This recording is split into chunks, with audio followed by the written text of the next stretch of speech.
Hi, I'm in North Greenwich today, outside of London. I came here to record a video because the Royal Observatory is just south of here, where Greenwich Mean Time was originally tracked, and it's kind of the center of time in the world.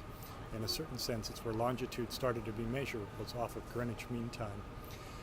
I thought this was important because I met a friend this weekend who's in the leasing business, and he talked about blockchain and how it's important for recording all the lease of assets, all of the asset recording that they do. They're interested in blockchain and the efficiencies that might come from that. I asked him what balances were in his business, and he said, I don't really know. So I had to give it some thought. What I determined is that the thing that creates balances in the leasing business is the passage of time. They record each one of the individual assets. Instead of having, like in banking, with a checking account with a homogeneous body of things that then is used in some way, and those transactions just specify what amount. In raw materials, homogeneous raw materials, that's often a kind of process as well.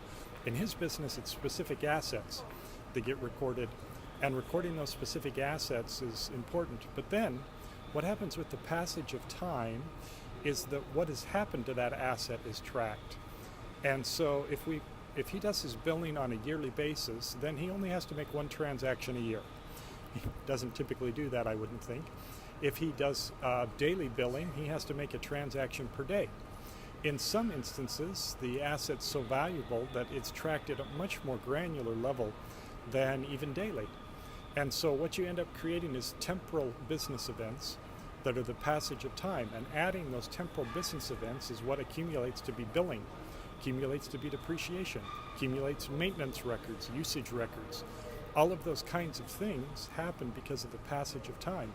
And the business runs based upon those time management processes of determining what's happened to assets over time. So that process of time is a critical element to our measurement systems. In accounting, we do things based upon time. We mark up the time, cut it into little pieces, measure over periods of time, and add up those pieces to see what's changed. Time creates balances in an inventory system that is dealing with specific assets.